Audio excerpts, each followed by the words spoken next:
مفتی ابراہیم صاحب کو مبارکباد دیتا ہوں ان کے کتاب کے لیے جس کا آج ہم نے یہاں پہ نقوش امرین کا باقاعدہ اس کتاب کو ریلیز کیا۔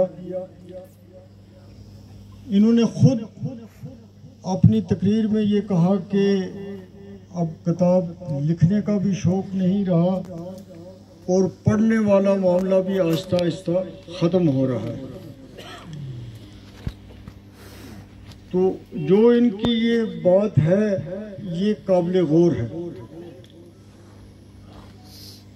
لکھنے والا کتنی محبت سے لکھتا ہے، کتنی محنت سے لکھتا ہے، کتنا وقت صرف کرتا ہے، کتنا اس کی کتابت پہ اس کو محنت کرنی پڑتی ہے، کتنا پھر اس کی پبلیکیشن پہ اس کا خرچہ ہوتا ہے۔ تو یہ بڑا مشکل کام ہے، یہ آسان کام نہیں ہے۔ تو یہ کسی لکھنے والا کسی پیسے کے روپے کے لیے نہیں لکھتا ہے۔ اس کی حوصلہ افزائی جو ہے وہ یہاں پہ آج اتنی بڑی تعداد میں آپ کے آنے سے ہوئی، تو اس کے لیے میں مولوی صاحب آپ کو مبارکباد دیتا ہوں کہ کتنی بھی کوئی محنت کرے تو آج کوئی آ کے ان چیزوں کے متعلق سننے کے لیے بھی تیار نہیں ہوتا ہے، عمل کرنے کی بات تو دوسری ہے۔ اور ڈانگری کے مقام پر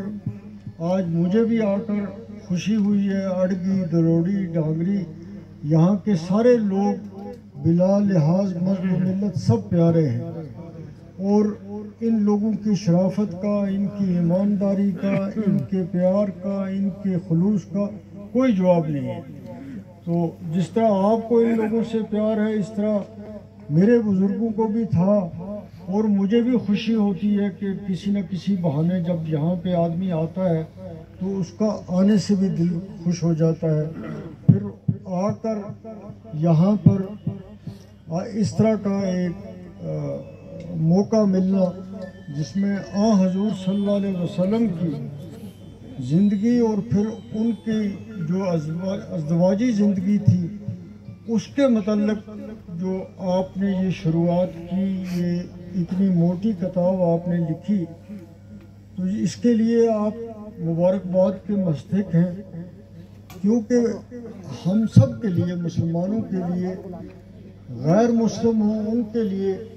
سب کے لیے حضور صلی اللہ علیہ وسلم کی زندگی کو سمجھنا بڑا ضروری ہے، اس کو پڑھنا بڑا ضروری ہے۔ میں تو یہ کہتا ہوں کہ جب میری بہنیں اس کتاب کو اگر پڑھنے کی کوشش کریں گی، پڑھیں گی، تو قدرتی ان کے گھر میں بہتری آئے گی۔ وہ اگر ان کا طریقہ کار تھا، ان کا سلسلہ تھا، ان کا رہنا سہنا تھا، ان کی نجی زندگی تھی، اس بارے میں جب وہ پڑھیں گی تو ان کے لیے ایک روڈ میپ مل جائے گا، ایک نقشہ مل جائے گا اسی طریقے سے اپنے گھر کو چلانے کے لیے۔ تو وہ کسی استاد کی ضرورت نہیں پڑے گی، کسی علماء کی ضرورت نہیں پڑے گی۔ اللہ تعالیٰ ان کے اس طریقہ کار سے ہی، ان کے طریقے سے ہی اس گھر میں بہتری کرے گا اور برکت کرے گا۔ تو اس لیے کوشش کرنی چاہیے میری بہنیں جو ہیں کہ وہ اس کتاب کو پڑھیں۔ گھر کا ٹھیک رکھنا وہ سب سے زیادہ اگر کسی پہ منحصر ہوتا ہے تو وہ گھر کی عورت پہ ہوتا ہے۔ بزرگ جو خواتین ہوں، جوان ہوں، خاص طور پہ بزرگ جو ہوں،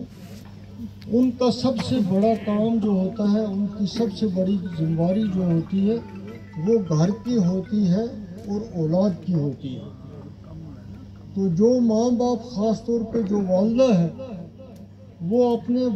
بچوں کی اگر ان پہ نظر رکھے گی،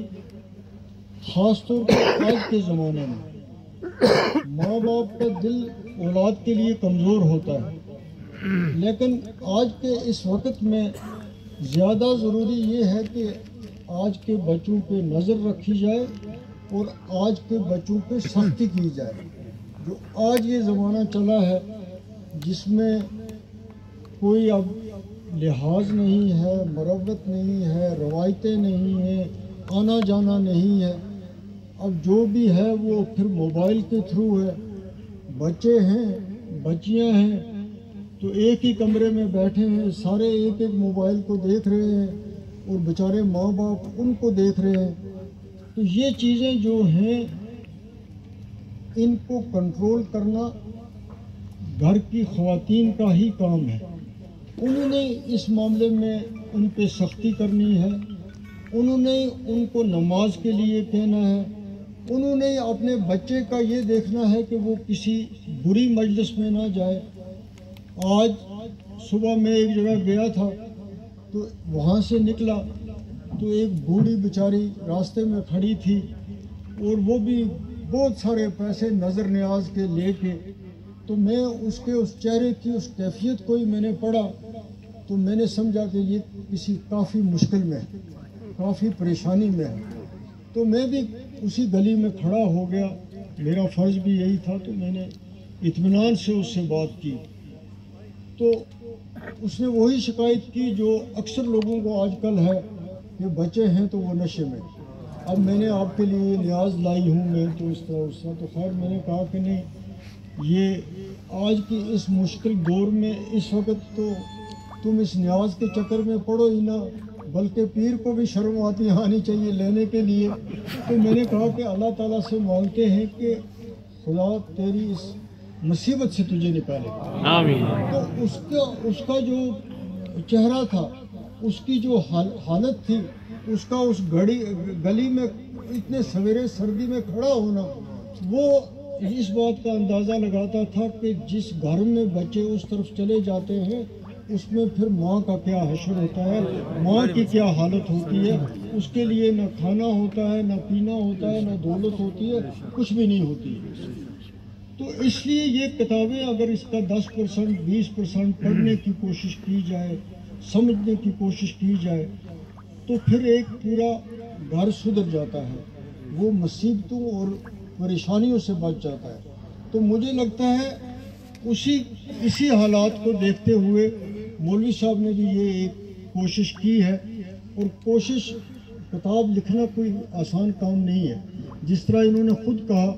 کہ انہوں نے کوئی 1 درجن سے زیادہ کتابیں لکھی ہیں اور خاص طور پر دربار شریف کے متعلق بابا جی پہ انہوں نے کوئی 600 صفحہ کی کتاب لکھی ہے. حاجی بابا صاحب پہ اس سال انہوں نے ایک کتاب ریلیز کروائی. سب سے پہلے انہوں نے کہا کہ جو میں نے لکھا وہ حضرت جناب بابا جی صاحب کے متعلق لکھا اور وہ بابا جی کو پیش کیا.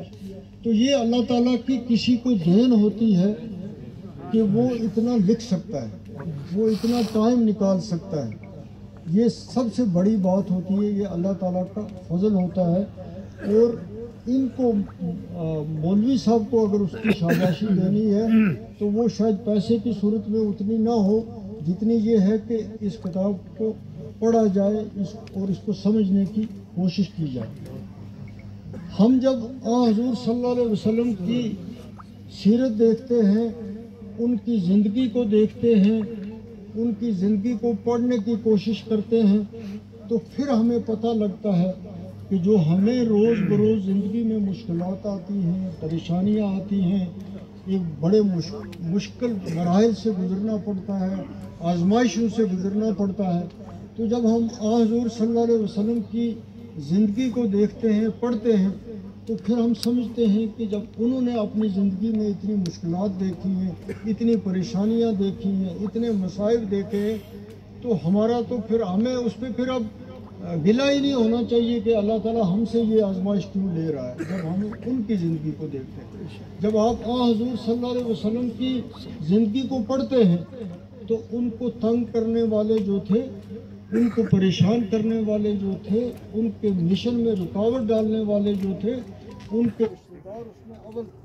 وہ اس میں آگے تھے کہ ہم ان کے لیے ان کے اس نیک مشن کو کس طریقے سے ہم رکاوٹ ڈال سکتے ہیں، ہم ان کے لیے کس طرح مشکلات پیدا کر سکتے ہیں، کس طرح ان کے اس مشن کو روک سکتے ہیں. وہ تو مشن رک نہیں سکتا تھا. اللہ تعالیٰ نے جو اللہ تعالیٰ کے حکم سے یہ مشن جو تھا یہ حضور صلی اللہ علیہ وسلم نے شروع کیا تھا، اس کو کامیابی تو ہونی تھی، لیکن پریشان کرنے والے، رکانے والے رشتہ دار تھے، ان کے علاقے کے لوگ تھے، ان کے ہمسائے تھے۔ تو اگر ہم آج کے زمانے میں جب علماء حضرات کا بھی حضور صلی اللہ علیہ وسلم کی سیرت کانفرنس کرتے ہیں، اور ہم اگر اپنا ٹائم نکالیں، سال میں 1 یا 2 دفعہ ہم جائیں، ہم اس میں شامل ہوں، ہم اس کو سمجھنے کی کوشش کریں، تو ہماری زندگی جو ہے اس میں ٹھہراؤ بھی آ جائے گا، صبر بھی آ جائے گا، اور مقابلہ کرنے کی ہمت بھی بڑھ جائے گی، اور ہمیں یہ بھی پتہ لگے گا کہ انسان کو صحیح انسان کیسے بننا ہے۔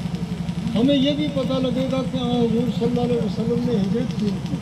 حضور صلی اللہ علیہ وسلم کو جو تنگ کرنے والے تھے، جو پریشان کرنے والے تھے، حضور صلی اللہ علیہ وسلم نے ان کو معاف کس طرح کیا۔ جن لوگوں نے ان کے ساتھ جنگ بدر میں، جنگ خندق میں، جنگ احد میں، جن لوگوں نے ان کے ساتھ زیادتیاں کی، پریشان کیا، تنگ کیا، تو بہت سارے ایسے لوگ تھے، ان کو ان کے حضور صلی اللہ علیہ وسلم کے ساتھ جو لوگ اس مارکے میں شامل تھے، انہوں نے آ کے حضور صلی اللہ علیہ وسلم کے سامنے ان کو پیش کیا پکڑ کے، کسی پہ جرمانہ لگایا، کسی پہ کوئی اور دوسری سزا لگائی، کسی پہ جرمانہ کیا۔ تو حضور صلی اللہ علیہ وسلم نے فیصلہ سنایا کہ میں نے سب کو معاف کیا، میں نے سب کو معاف کیا، میرا کسی کے ساتھ کچھ بھی نہیں۔ تو کسی وقت کسی جگہ ان کو مصالحت پسندی سے کام لینا پڑا اپنی امت کے لیے، اپنے لوگوں کے لیے، تو وہ اپنا جو ان کا سفر تھا اس میں 2 قدم وہ پیچھے بھی آئے۔ انہوں نے اس میں ہٹ دھرمی اختیار نہیں کی۔ انہوں نے کہا کہ اگر میرے تھوڑے سے پیچھے آنے سے بہتری ہو سکتی ہے تو مجھے اس میں بھی کوئی پرابلم نہیں ہے، میں اپنے دشمنوں سے بھی بات کر سکتا ہوں، میں اپنے جو میرے مشن کے مخالف لوگ ہیں ان سے بھی بات کر سکتا ہوں۔ تو یہ آج کے اس زمانے میں آپ سب کے لیے، ہم سب کے لیے، اگر ان کے بارے میں کہا جائے تو میری تو اتنی ہمت ہی نہیں کہنے کی، لیکن پھر بھی 1 گھنٹہ 1.5 گھنٹہ لگ جاتا ہے مختصر سا اگر حضور صلی اللہ علیہ وسلم کی ہجرت کے بارے میں کہا جائے، اگر حضور صلی اللہ علیہ وسلم کی ایمانداری کے بارے میں کہا جائے۔ جو مکہ کے لوگ تھے، جو ان کے دشمن تھے، کفار مکہ ہوں یا قریش مکہ ہوں یا جو بھی جو لوگ تھے، وہ حضور صلی اللہ علیہ وسلم کی ایمانداری پہ اتنا ان کو اعتبار تھا کہ اس زمانے میں کوئی بینک نہیں ہوتی تھی، کچھ بھی نہیں ہوتا تھا، تو وہ جو کوئی کمائی کرتے تھے، پیسہ جمع کر کے لاتے تھے، تو وہ حضور صلی اللہ علیہ وسلم کے پاس جمع کرتے تھے کہ اگر ہمارا پیسہ اگر کسی کے پاس محفوظ رہ سکتا ہے تو وہ صرف ان کے پاس رہ سکتا ہے، حالانکہ وہ ان کے مشن کے مخالف تھے۔ اور پھر حضور صلی اللہ علیہ وسلم نے جب رات کے وقت ہجرت کی مکہ سے مدینہ کے لیے، تو انہوں نے ان تمام لوگوں کی فہرست جو ہے جن کے پیسے ان کے پاس تھے، ان کو کہا کہ یہ تو تمہارے یہ لسٹ لو، یہ نام لو، یہ اپنے پاس رکھو، تم تب تک ہجرت نہیں کر سکتے جب تک تم ان تمام لوگوں کے پیسے لٹا کر ان کو واپس نہیں دو گے، حالانکہ اس میں ان کے دشمن لوگ شامل ہیں۔ تو اس لیے ہمیں حضور صلی اللہ علیہ وسلم کی زندگی ہو، وہ